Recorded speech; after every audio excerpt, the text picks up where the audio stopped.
ការ៉េមបែបខ្មែរមកដល់ហើយបាទណែអាចៅអានៅចាំផ្ទះយាយមួយផ្លែតណាយាយរកទៅផ្សារទិញម្ហូបបន្តិចបាទយាយកុំទៅយូរពេកណាខ្ញុំប្រញាប់ដាក់បាយឲ្យឆ្មាស៊ីផងយាយទៅទិញត្រីអាំងមកគូទេចាំយាយចែកត្រីអាំងឲ្យឆ្មាចៅឯងស៊ីដែរណាយាយតយក៏បានដើរទៅផ្សារបាត់ទៅ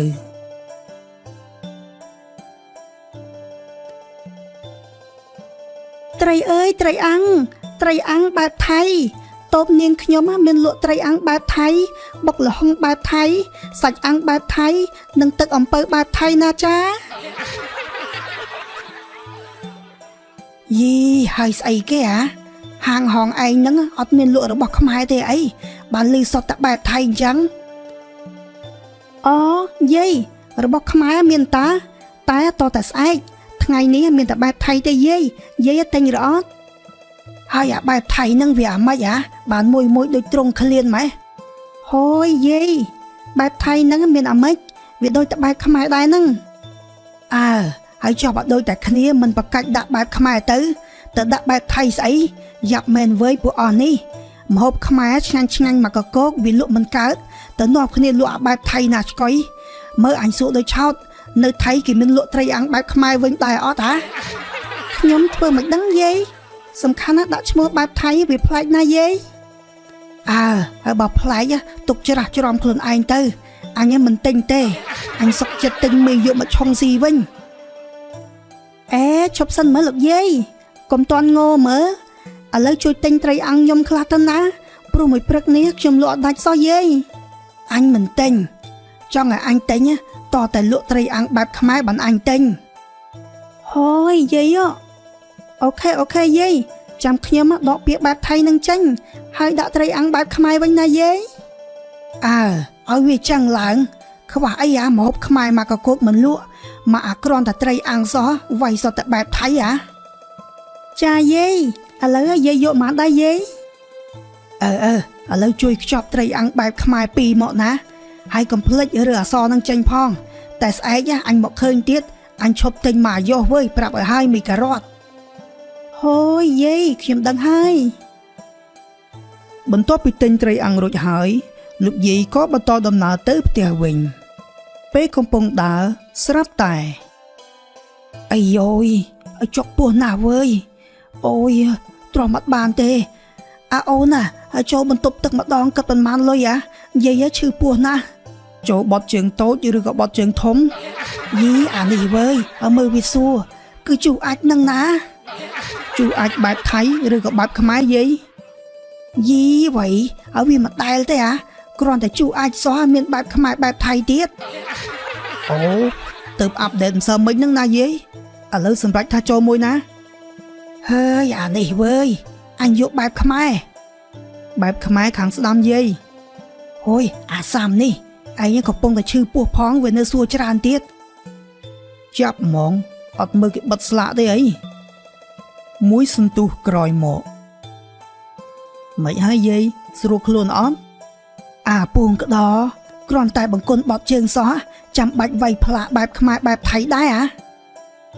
យាយខ្ញុំមកឃើញឥឡូវគេលក់ត្រីអាំងបែបថៃបុកល្ហុងបែបថៃស្អីគេមួយទៀតមុខកថាអីគេបែបថៃនោះឃើញគេលក់ឡើងប្រងព្រាតដល់អញ្ចឹងខ្ញុំក៏គិតថាបង្កើតបង្គន់ជូអាចបែបថៃមួយទៅក្រែងលោអ្នកដែលហូបរបស់បែបថៃហ្នឹងក៏ត្រូវការចូលណាយាយហើយ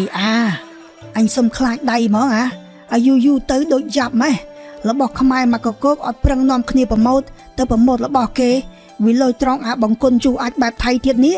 យាយសុំខ្លាចអាចៅឯងហ្មងចេះរត់នឹកឃើញអាកំណត់ឈួតអស់ហ្នឹងមកដឹងអីយាយបើខ្ញុំតាមគេតាមឯងដែរហ្នឹងហើយចុះបើដាក់បែបខ្មែរសតទៅវាថៃវាប្រកាច់ងាប់មែនអូយយាយចាំខ្ញុំដកចេញវិញដោយសារតែខ្ញុំអត់ដឹងហ្នឹងណាគិតថាដាក់ទៅមានគេចូលច្រើនតែមានណាអត់មានសំបីតែមួយម៉ួយ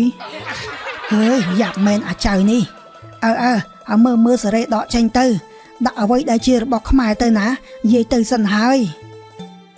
លោកយាយក៏បន្តដំណើរទៅផ្ទះវិញ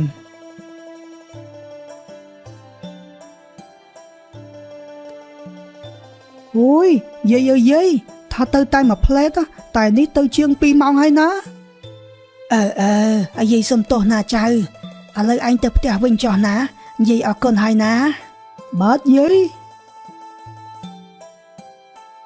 លុះស្អែកឡើងក៏មានស្រីស្អាតម្នាក់ដើរលក់កង្កែបបោកកង្កែបបោកអើយកង្កែបបោកកង្កែបបោកបែបខ្មែរ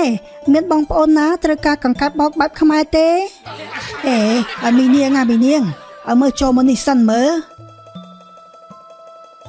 លោកយាយជួយទិញកង្កែបបោកខ្ញុំមួយទៅណា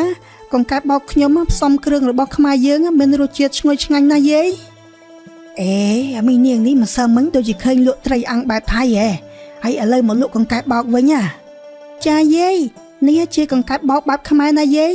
នេះដោយសារតែលោកយាយបានជួយប្រាប់ខ្ញុំកាលពីម្សិលមិញកុំអីខ្ញុំមិនដឹងទេថាម្ហូបណាជារបស់ខ្មែរនោះឲ្យវាចឹងឡើងកុំអារបៀបស្អីបន្តិចបែបថៃស្អីបន្តិចបែបគេហើយអាពេលខ្លះកូនខ្លួនឯងស្អាតក៏ថាបែបគេហើយបើគ្រាន់តែថាស្អាតបែបខ្មែរទៅវាប្រកាច់ងាប់មែនអើយល្អណាស់មីនាងដែលស្ដាប់តាមយាយខ្វះអីមុខម្ហូបខ្មែរយើងឲ្យតែប្រកែកឆ្នៃមិនខ្វះទេអ្នកទិញណាចាយាយអញ្ចឹងយាយទិញប៉ុន្មានដែរឥឡូវយាយសុំមកយកទាំងអស់តែម្ដងយាយឲ្យតែរបស់ខ្មែរយាយចូលចិត្តណាអរគុណណាស់លោកយាយតែប៉ុណ្ណេះខ្ញុំនឹងធ្វើម្ហូបបែបខ្មែរលក់ឲ្យច្រើនហើយណាយាយកង្កែបបោកអើយកង្កែបបោកកង្កែបបោកបែបខ្មែរមានបងប្អូនណាត្រូវការកង្កែបបោកបែបខ្មែរទេ